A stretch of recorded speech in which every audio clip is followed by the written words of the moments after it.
One of the areas we focused on most over the last couple of years is the question of wine bottle weight. The whole question of wine packaging is huge, and there's lots of different aspects to that. But when push comes to shove, anything up to 50% of the entire carbon footprint of wine is the bottle it comes in.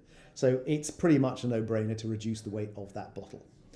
So 2 years ago, we did a piece of work looking at what are the potential constraints to lightweighting of bottles.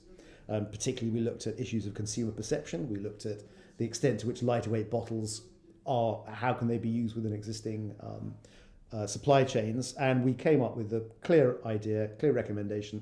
There's no particular reason why this is still wines, 750ml bottles, that those should be anything heavier than 420 grams.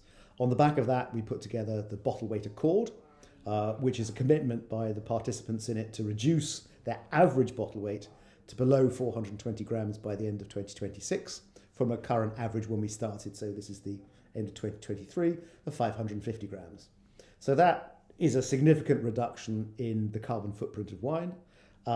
We now have about 25 member organisations within it, who between them make and sell about 2 billion bottles of wine. And its first year of operation, between November 23 and November 24, that meant that 114,000 tonnes of carbon was not emitted because of that. And that's the equivalent to the carbon emissions of a large town.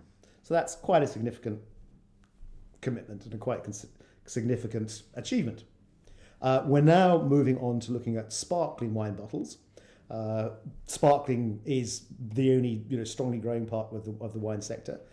Obviously, the challenge with sparkling wines is that the pressure of them means that there are health and safety implications, that if you drop a bottle of still wine, it just makes a mess on the carpet. But if you drop a bottle of sparkling wine, particularly a highly carbonated one, then you've obviously got really quite a significant explosion, which can cause harm.